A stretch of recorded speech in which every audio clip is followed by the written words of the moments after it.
Hello বন্ধুরা, আজকে আমরা যে চ্যাপ্টারটা করব সেটা হলো অ্যাভারেজ এবং পার্সেন্টেজ।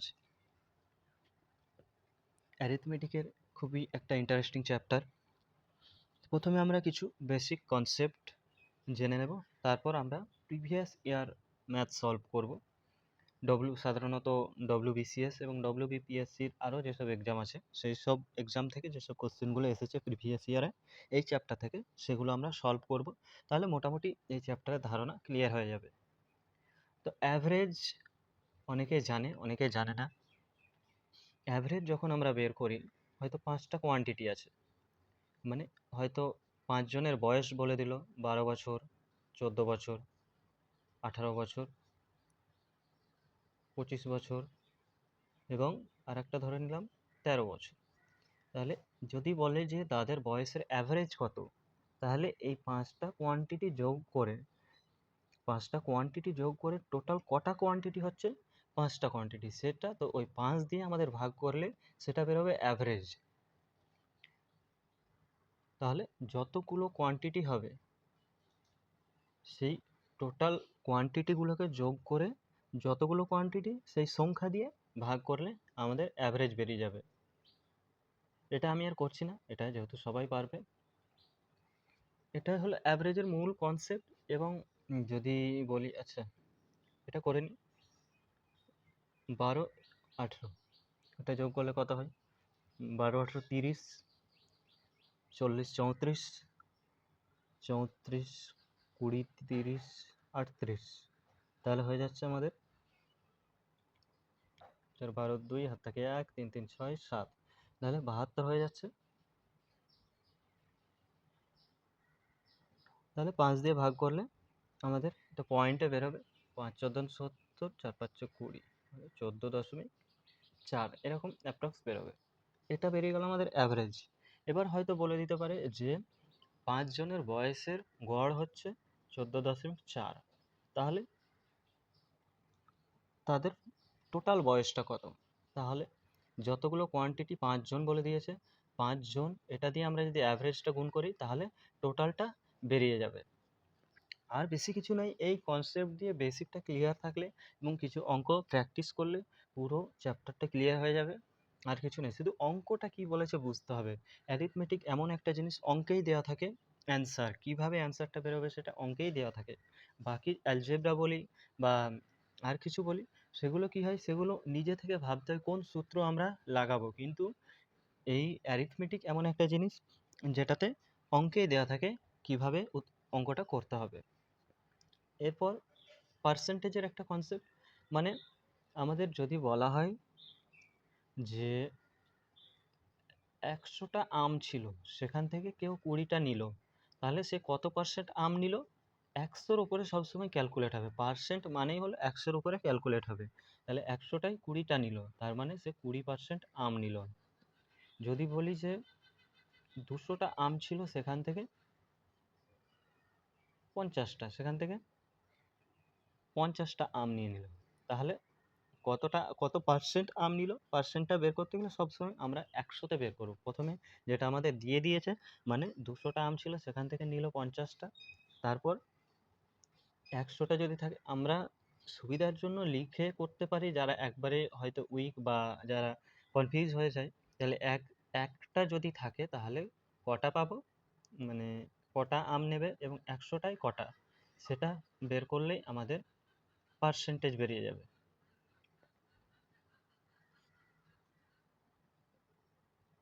তাহলে 25%। এবং এবার চলে যাই পার্সেন্টেজ ইনক্রিজ অ্যান্ড ডিক্রিজ। যদি বলা হয় যে কোনো একটা প্রোডাক্টের কোনো বইয়ের দাম 500 টাকা ছিল, এবং তো বর্তমানে কি হলো, বইটার দাম 50 টাকা বাড়ানো হলো, 50 টাকা বাড়ানো হলো, তাহলে কত পার্সেন্ট বইটার দাম ইনক্রিজ হলো? এটা কি করে বের করব? এটা আমরা লিখে করতে পারি, যারা হয়তো একটু কনফিউজ হয়ে যায় লিখে করতে পারে, এবং এটাকে সূত্র দিয়েও করা যায়। সূত্রটা কিছুই নয়, এখান থেকেই সূত্রটা বেরোয়। সেটা হচ্ছে কি, অন স্টেপে আমরা করতে পারি। তাহলে প্রথমে আমরা লিখে করি 500 টাকায় ইনক্রিজ হচ্ছে 50 টাকা, তাহলে 1 টাকায় কত, 100 টাকায় কত, তাহলে 100 টাকায় হবে 50/500 ইন্টু 100, এখানে 100, তাহলে কাটাকাটি হলে 5×10=50, তাহলে 10% বইটার দাম 10% বৃদ্ধি হলো। এটা আমরা যদি করি যে একবারে বের করব, তাহলে কি হবে, আমরা এটা বের করতে পারি, এটাকে ছেড়ে দিলাম। ছিল কত, ছিল হচ্ছে 500 টাকা, এবার হয়তো বললো বেড়ে হলো 550 টাকা, তাহলে কত পার্সেন্ট বৃদ্ধি হচ্ছে, তাহলে ফাইনাল কোয়ান্টিটি বা final price minus initial price by initial, নিচে সবসময় ইনিশিয়াল হবে,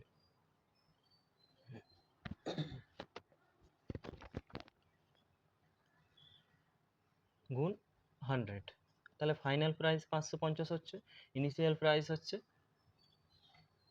আমাদের 500 টাকা, তাহলে মাইনাস করলে হবে 50, ইনিশিয়াল ছিল আমাদের 500 গুণ 100, তাহলে এটা করলেও 10% বেরোবে। এইভাবে আমরা অন স্টেপে অঙ্কটা করতে পারি। এটা চলে গেল আমাদের যে যদি ইনক্রিজ হয়, এবার হয়তো একটা বুকের দাম ছিল 500 টাকা, সেটা কমে হলো 450 টাকা, তাহলে সেখানে পার্সেন্টেজ কত ডিক্রিজ হলো, এটা যদি বের করি তাহলে কি হবে, সূত্র একই, শুধু আগে যেটা বড় সেটা হয়ে যাবে, তাহলে প্রথমে হবে ইনিশিয়াল প্রাইস আর পরে হলো ফাইনাল প্রাইস, নিচে কিন্তু সবসময় ইনিশিয়াল থাকবে, ইনিশিয়াল গুণ 100, তাহলে ইনিশিয়াল প্রাইস ছিল 500, এটা 50 বাই এখানে 500 গুণ 100, তাহলে এখানে 10% ডিক্রিজ হচ্ছে, একদম ইজি। এবার চলে যাব আমরা অঙ্কের দিকে, প্রিভিয়াস ইয়ার অঙ্কের দিকে, তাহলে জিনিসটা আরও ক্লিয়ার হবে। এখানে হয়তো অতটা ক্লিয়ার হবে না, যেহেতু এখানে অঙ্ক আকারে বলিনি, শুধু জাস্ট একটা আমরা সিচুয়েশন নিয়ে নিয়েছি, সেখান থেকে জিনিসটা ক্যালকুলেট করেছি। এবার চলে যাব অঙ্কের দিকে, প্রিভিয়াস ইয়ারে আমরা কিছু অঙ্ক নিয়ে নিয়েছি, এগুলো WBCS এর একটা বুক থেকে নেওয়া, প্রিভিয়াস ইয়ার অঙ্ক চ্যাপ্টার ওয়াইজ আছে। তো প্রথম অঙ্কটা যেটা আছে, the percentage increase in the surface area of a cube when each side doubled, মানে একটা কিউব আছে, তার যদি প্রত্যেক সাইডটা ডবল করে দেওয়া যায়, তাহলে তার সারফেস এরিয়াটা কতটা বৃদ্ধি পাবে। তাহলে কিউব বা ঘনক, ঘনক যেটাকে আমরা বাংলায় বলি সেটা হলো কিউব,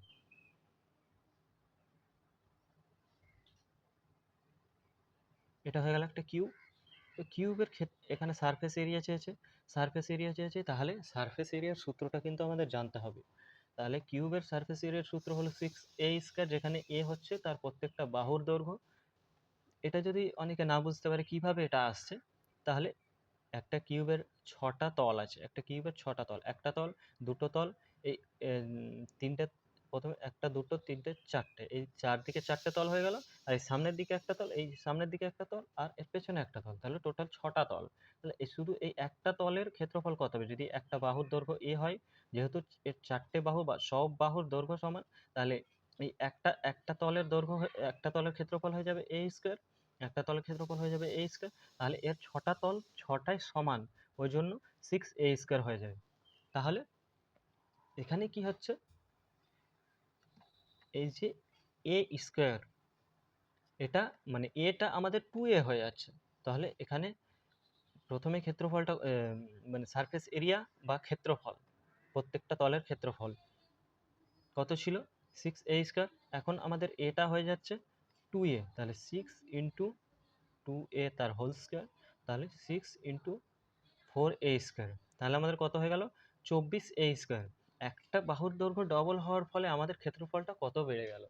তাহলে আমাদের যে সূত্র ছিল, যদি ইনক্রিজ হয়, যে ফাইনাল প্রাইসটা বা ফাইনাল কোয়ান্টিটিতে যদি ইনক্রিজ হয়, তাহলে আমাদের সূত্রটা কি ছিল, যে কত পার্সেন্ট ইনক্রিজ হবে সেটা চেয়েছে এখানে, তাহলে final minus initial by initial into 100, তাহলে ফাইনাল কত হচ্ছে 24a² মাইনাস 6a² নিচে হয়ে যাবে ইনিশিয়াল কোয়ান্টিটি 6a² ইন্টু 100, তাহলে 18a² বাই 6a² ইন্টু 100, এটা কাটাকাটি হয়ে গেলে 3 6 18, তাহলে 300% 300% ইনক্রিজ হচ্ছে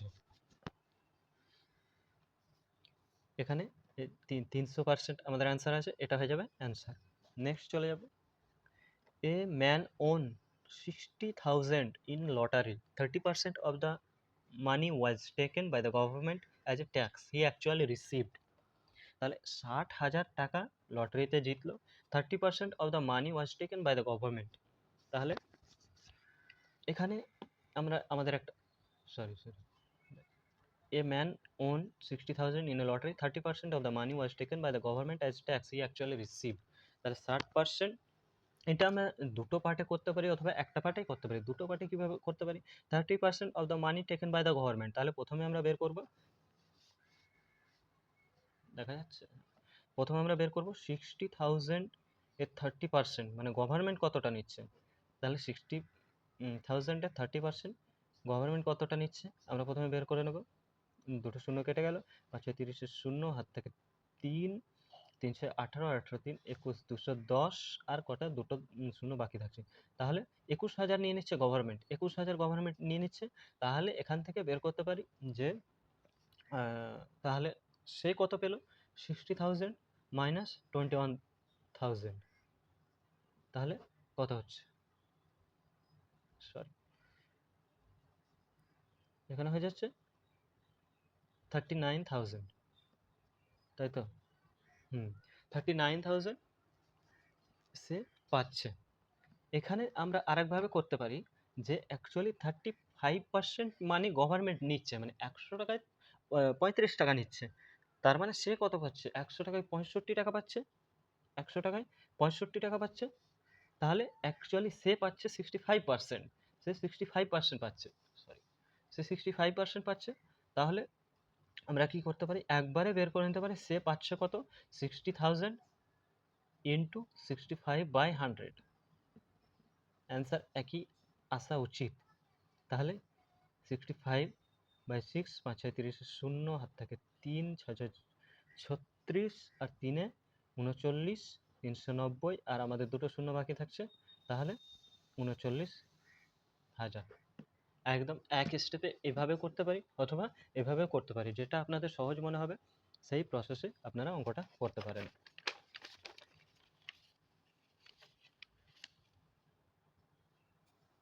নেক্সট অঙ্ক, due to some error in the weighing machine, Ahona's weight was shown 72 kg as against actual value of 80 kg।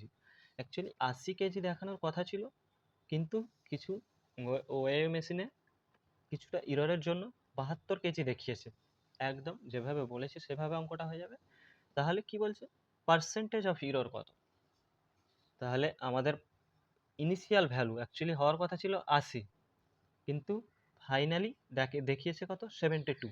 তাহলে ইরর কত হয়েছে, তাহলে এটা আমরা করতে পারি initial value minus final value by initial value into 100। তাহলে কত হবে, 8/80 গুণ 100, কেটে গেল 8 8 কেটে গেল, তাহলে 10%, 10% আমাদের ইরর আছে, 10%। এখানে 39,000 হয়ে গেল আমাদের অ্যান্সার, এখানে 10% হয়ে গেল অ্যান্সার। একদম কয়েক সেকেন্ডে এগুলো ডব্লিউবিসিএস এর অঙ্ক, ডব্লিউবিসিএস এর প্রিভিয়াস ইয়ার এসছে অঙ্কগুলো, এগুলো কত ইজিলি হয়ে যাচ্ছে। এবং ডব্লিউবিসিএস এর অঙ্কগুলো আমরা যদি প্র্যাকটিস করে নিই, সলভ করতে পারি, তাহলে অবশ্যই ডব্লিউবিপিএসসির যে আরও বিভিন্ন এক্সাম আছে বা এসএসসি সিজিএল সিএইচএসএল এবং এমটিএস এর অঙ্কগুলো আমাদের ইজিলি হয়ে যাবে। নেক্সট চলে যাবো আমরা, 40% of A, 40% of A is 60% of B। তাহলে A আর B এর রেশিও 40% অফ কোনো এইরকম যদি বলে যে 35% বা 40% অফ A, মানে সরি 40% অফ A মানে 40/100, 35% মানে 35/100, 40% মানে 40/100, 40% of A equal to equal to আমাদের ছিল 60% অফ বি, ইকুয়াল টু 60% মানে 60/100 অফ বি, 60% অফ বি। তাহলে এ আর বি এর রেশিও, তাহলে A by B, A is to B মানে হচ্ছে এ বাই বি। তাহলে এ এ আমরা এ বাই বি আকারে এটাকে নিয়ে চলে আসবো, বিটাকে এদিকে নিয়ে চলে আসবো। তাহলে 60/100 ইন্টু 100/40। এখানে এভাবে কাটাকাটি করা যায়, আমি জাস্ট বোঝানোর জন্য স্টেপ বাই স্টেপ করছি। তাহলে 100 কেটে গেল, কেটে গেল, 3 দুগুণে 6, 2 দুগুণে 4, তাহলে 3:2, 3:2 আমাদের অ্যান্সার হওয়া উচিত। সরি, ঠিক আছে, এ বাই বি 3/2 আসবে, সেটাকে এ ইস টু বি যদি লেখা হয় তাহলে 3:2 আসবে, 3:2 এটা আমাদের অ্যান্সার হয়ে যাবে। তারপর যেটা অঙ্ক আছে, ratio of bus and train fair is 4:5। বাসের ভাড়া এবং ট্রেনের ভাড়ার অনুপাত 4:5। if bus fare increases by 10% and train fare increases by 20%, new ratio of bus and train fare will be। এই ধরনের যখন এই অঙ্ক আসবে, যে এটা কিন্তু অনুপাত বলে দিয়েছে, এর উপর আমি 10% বাড়াতে পারবো না, অনুপাত বলে দিয়েছে, কিন্তু টোটাল ভাড়াটা কত বা অ্যাকচুয়াল ভাড়াটা কত সেটা কিন্তু জানি না। তখন আমরা কি করব, তাহলে একই অঙ্ক দিয়ে বা একই ইউনিট দিয়ে দুই দিকে আমরা গুণ করব। তাহলে আমরা ধরে নেব যে বাসের ভাড়া হচ্ছে 4x, ট্রেনের ভাড়া 5x। আপনারা এ ধরতে পারেন, বি ধরতে পারেন, ওয়াই ধরতে পারেন, যা ইচ্ছা তাই ধরতে পারেন। 4 এ 5 এ ধরা যায়, 4y 5y ধরা যায়। তাহলে আমরা ধরে নিলাম বাসের ভাড়া 4x এবং ট্রেনের ভাড়া 5x। তাহলে বৃদ্ধি পাচ্ছে কত, 10%। বলেছিলাম অন স্টেপে করা যায়, তাহলে মানে 100 থাকলে কত হবে, যদি 100 থাকে তাহলে 110 হয়ে যাবে। অ্যাকচুয়াল মানে 10% বৃদ্ধি পাচ্ছে, 100 মানে 10% বৃদ্ধি পাচ্ছে, মানে কি 100 টাকা যদি ভাড়াটা থাকে তাহলে 10 টাকা বৃদ্ধি পাচ্ছে, তার মানে বৃদ্ধি পেয়ে হচ্ছে কত, 110%। তাহলে আমাদের এখন ভাড়া হয়ে যাবে কত, বাস ভাড়া হয়ে যাবে 4x ইন্টু 110/100। এটা এখন নতুন আমাদের ভাড়া হয়ে যাবে। এবং এইদিকে আমাদের ট্রেন ভাড়া 20% ইনক্রিজ হচ্ছে, তাহলে 5x ইন্টু 120/100। তাহলে 100 100 কেটে গেল, এখানে 0 0 কেটে যাবে, আমাদের এক্স এক্স কেটে যাবে। তাহলে 4 11 44 আর 5 12, সরি আরও এখানে কাটাকাটি যাবে, এখানে 4 কেটে যাবে, 3 4 12, 3 কেটে যাবে। তাহলে এখানে 11 থাকছে, আর এদিকে 3 5 15। তাহলে নতুন ভাড়া হয়ে যাবে 11:15। এগুলো আমরা কনভেনশনাল মেথডে করছি, কোনো শর্ট ট্রিক্স নয়, এগুলো একদম বেসিক জিনিস। প্র্যাকটিস যদি একবারে দুবারে বুঝতে না পারেন, দু একবার প্র্যাকটিস করলে অবশ্যই আয়ত্তে চলে আসবে, এবং বেসিক জেনে নিলে অঙ্ক ভুল হওয়ার চান্স খুবই কম। তাহলে এটা আমাদের থাকা দরকার 11:15। নেক্সট অঙ্কে চলে যাব। In an examination 35% students mathematics, এখানে প্রিন্টিং এরর আছে I think. 50% fail in English, if 10% fail in both the pass percentage. এটা ফেল হবে, student fail in mathematics. 35% student ম্যাথমেটিক্সে ফেল করছে, 15% স্টুডেন্ট ইংলিশে ফেল করছে, if 10% fail in both the pass percentages. এই অঙ্কতে অনেকেই কি করে, এই অঙ্কতে অনেকেই কনফিউজ হয়ে যায় এবং অঙ্কটা সলভ করতে পারে না। এটা খুবই ইজিলি অঙ্কটা হয়ে যাবে, শুধু কনসেপ্টটা বুঝতে হবে, শুধু কনসেপ্টটা বুঝতে হবে। মানে 35% স্টুডেন্ট ফেল করছে ম্যাথামেটিক্সে, তার মানে এই নয় যে তারা ইংলিশে ফেল করেনি, তাদের মধ্যে আবার কেউ আছে যারা ইংলিশে ফেল করছে। কিন্তু আবার 100 যদি ধরে নিই অঙ্কটা কিন্তু হবে না, 100 ধরলে অঙ্কটা হবে না। এই কোনো কোনো ক্ষেত্রে অঙ্কটা হয়ে যেতে পারে, কিন্তু 100 ধরে না করাই ভালো। এখানে অঙ্কটা খুবই কনফিউজ। 35% স্টুডেন্ট ম্যাথামেটিক্সে ফেল করছে এবং 15% স্টুডেন্ট ইংলিশে ফেল করছে, কিন্তু এদের মধ্যে কমন কত, কমন হচ্ছে 10%, যে 10% বোথ ম্যাথমেটিক্সেও ফেল করছে, ইংলিশেও ফেল করছে। তাহলে এখানে আমরা একটা ডায়াগ্রাম করব এবং এইভাবে অঙ্কটা খুবই ইজিলি আমরা সলভ করতে পারবো। কেমন, এটা আমরা ধরে নিলাম ম্যাথে ফেল করছে, ম্যাথে ফেল করছে 35%, আর তার মধ্যে কিছু ইংরেজিতেও আছে, এটা আমরা ধরে নিলাম কত আছে ইংলিশে ফেল করছে, ইংলিশে কত 15% ফেল করছে। এটা এই যে আমাদের এই যে ক্ষেত্রটা, এটা আমাদের কমন ক্ষেত্র, যারা ইংলিশেও ফেল করছে, ম্যাথেও ফেল করছে। এটার ভ্যালু কিন্তু আমাদের দিয়ে দিয়েছে, এটার ভ্যালু হলো 10%, মানে 10 জন ফেল করছে। যদি এখানে আমাদের কোনো ফিক্সড দিয়ে দেয়নি যে টোটাল স্টুডেন্ট 400 জন বা 500 জন, তাহলে আমাদের কি করতে হতো, তাহলে স্টুডেন্ট নাম্বারগুলো বের করে নিতে হতো। যদি বলা হতো টোটাল স্টুডেন্ট 500 জন, তাহলে তাহলে আমাদের 35%-এ কত হচ্ছে, 15% কত হচ্ছে, 10%-এ কত হচ্ছে, সেগুলো বের করে করতে হতো। যেহেতু এখানে শুধু 5% চেয়েছে এবং সবগুলো পার্সেন্টেজে আছে, তাহলে আমরা এগুলো পার্সেন্টেজেই ধরছি। তাহলে এই যে 10%, তার মানে এই 10% কিন্তু ইংরেজিতেও আছে, ম্যাথেও আছে। তাহলে শুধু যদি ম্যাথে ফেল করে, শুধু ম্যাথে ফেল করেছে কতজন, এইটুকু এই পুরোটা হচ্ছে আমাদের ম্যাথে ফেল করেছে, প্লাস ম্যাথ এবং ইংলিশে ফেল করেছে এটা 10 জন। তাহলে শুধু ম্যাথে ফেল করেছে এই জায়গাটা, এই অংশটা, এই অংশটা কত হবে, 35, মানে এটা আমরা ধরেছি 10। তাহলে শুধু ম্যাথে ফেল করেছে 25 জন। আর এই এই পুরোটা হচ্ছে আমাদের 15। তাহলে শুধু ইংরেজিতে ফেল করেছে এই এরিয়াটা, শুধু ইংরেজিতে ফেল করেছে এই এরিয়াটা। তাহলে 15 জন টোটাল ফেল করেছে ইংরেজিতে, যাদের মধ্যে 10 জন অঙ্কেও ফেল করেছে। এই যে এই এরিয়াটা আমরা বাদ দিলে কত হবে, 5। তাহলে শুধু ম্যাথে ফেল করেছে 25 জন, শুধু ইংরেজিতে ফেল করেছে 5 জন, আর দুটোতেই ফেল করেছে 10 জন। তাহলে টোটাল আমাদের টোটাল ফেল করেছে 25 জন প্লাস 10 জন প্লাস 5 জন। তাহলে এটা কত হয়ে যাচ্ছে, এটা 40 জন আমাদের ফেল করেছে। এটা কিন্তু আমাদের পার্সেন্টেজে আছে, আমরা কিন্তু কোনো ফিক্স নিইনি, ফিক্স মানে বের করিনি, এক্স ধরে করে নিই বা আর কিছু ধরে করে নিই, এটা পার্সেন্টেজে বেরোচ্ছে। তাহলে 40% স্টুডেন্ট আছে যারা কোনো না কোনো বিষয়ে ফেল করেছে। তাহলে পাস পার্সেন্টেজ কত হবে, যারা 40% কোনো না কোনো বিষয়ে ফেল করেছে, তাহলে কত থাকছে, 100 জনায় পার্সেন্টেজ চেয়েছে, মানে 100তে বের করতে হবে, 100 জনায় ফেল করেছে 40 জন, তাহলে পাস করেছে 60 জন। একদম ইজি। তাহলে 60 হয়ে যাবে আমাদের অ্যান্সার, 60, 60% হয়ে যাবে আমাদের অ্যান্সার। তারপরের অঙ্কটায় চলে যাব।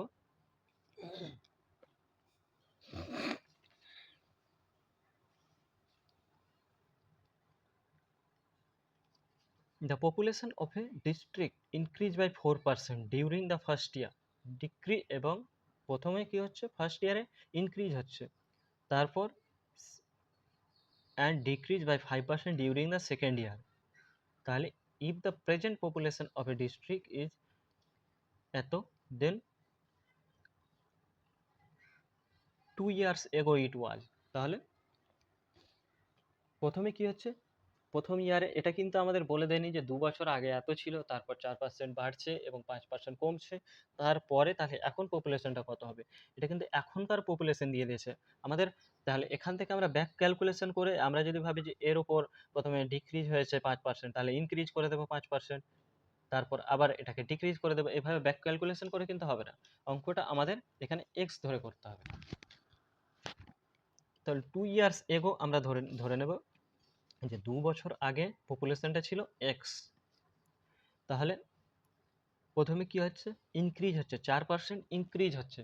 তাহলে 100 জন যদি থাকে, তাহলে 4 জন ইনক্রিজ হচ্ছে, তাহলে ইনক্রিজ হয়ে কত হচ্ছে, 104 জন, ইনক্রিজ হয়ে 104 জন হচ্ছে। তার মানে এক্স এর ক্ষেত্রে এক্স জন যদি থাকে, তাহলে পপুলেশনটা কত হয়ে যাবে, তার মানে বেড়ে হচ্ছে 104%, তাহলে 104/100, এটা হয়ে যাবে প্রথম ইয়ারের পরে। এটা কিন্তু কিছু আর মাইনাস প্লাস করতে হবে না, আমরা যদি 4% বের করতাম, যে 4% প্রথমে বাড়ছে, তাহলে তারপর আমাদের আবার এক্স দিয়ে যোগ করতে হতো। যেহেতু আমরা বেড়ে কত হচ্ছে সেটা দিয়ে ক্যালকুলেশন করছি, বেড়ে হচ্ছে 104%, তাহলে এটা আমাদের বেড়ে এই পপুলেশনটা হলো। তারপরে আবার কি হচ্ছে, বেড়ে ফার্স্ট ইয়ার পরে এই পপুলেশনটা হলো, কিন্তু সেকেন্ড ইয়ারে তার মানে আমাদের এটার উপর ক্যালকুলেশন করতে হবে, এমন নয় যে আবার এক্স এর উপরে ক্যালকুলেশন করব। বেড়ে যত হচ্ছে, তারপরে ফার্স্ট ইয়ারে বেড়ে এত হয়ে গেল, তারপরে আবার 5% ডিক্রিজ হচ্ছে। তাহলে 100 জন যদি থাকে, সেখানে হয়ে যাবে কত, 95, তাহলে তারপরে কী হতো, তাহলে 95% হয়ে যাচ্ছে যা ছিল, পপুলেশন এত ছিল এক বছর পরে সেকেন্ড ইয়ারে কী হচ্ছে 95% হয়ে যাচ্ছে, তাহলে 95/100। এখানে আর কিন্তু এক্স গুণ করব না, কারণ এটা এই এক্স এর ভ্যালুটা কিন্তু এখন এত হয়ে গেছে, এটা গুণ এটা, তাহলে 95%। এটা আমাদের 2 বছর পরে পপুলেশন হয়ে গেল, তাহলে এটা সমান কত হচ্ছে 494000। তাহলে এটাকে যদি আমরা ক্যালকুলেশন করি, দেখা যাচ্ছে 100/100 04 ইন্টু 95, তাহলে এটা হয়ে যাবে আমাদের, সরি এখানে লিখতে ভুলে গেছি, এক্স সমান হয়ে যাবে এটা। তাহলে এটা আমাদের ক্যালকুলেট করলে বেরো, তাহলে 5 দিয়ে এটাকে যাবে, 5 5 1995, 5 20 100। এটাকে যদি 19 দিয়ে ভাগ করা যায়,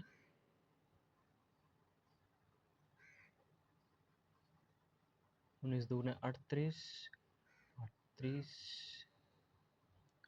তারপর হয়ে যাবে আমাদের 11, 104, 6 9 54, 6 কে 6, 6 5 11। তাহলে এটা আমাদের হয়ে যাবে 26 হয়ে গেল। আর 3টে শূন্য বসিয়ে দিলাম,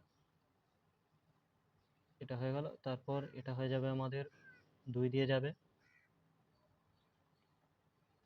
5 দুগুণে 10, 52, 2 দুগুণে 4, এটাকে কেটে দিলাম। তারপর 26 দুগুণে, এটা 26 26, তারপর 26 দুগুণে 52, 5 দুগুণে 10, তাহলে এখানে 500 আর গুণ 1000, তাহলে 500 গুণ 1000, তাহলে আমাদের পপুলেশন ছিল 5 লাখ। তাহলে আমাদের অ্যান্সার হয়ে যাবে এটা। ক্যালকুলেশন একটু বড় হয়ে গেছে, কিন্তু অঙ্ক একেবারে সোজা, শুধু কনসেপ্ট ক্লিয়ার থাকলে অঙ্ক ভুল হওয়ার চান্স একদমই নেই। আজকের এই পার্টে এই পর্যন্তই। নেক্সট পার্টে আমরা পরে যে 2016 থেকে আসে, 2016 থেকে পরের অঙ্কগুলো আমরা প্র্যাকটিস করব।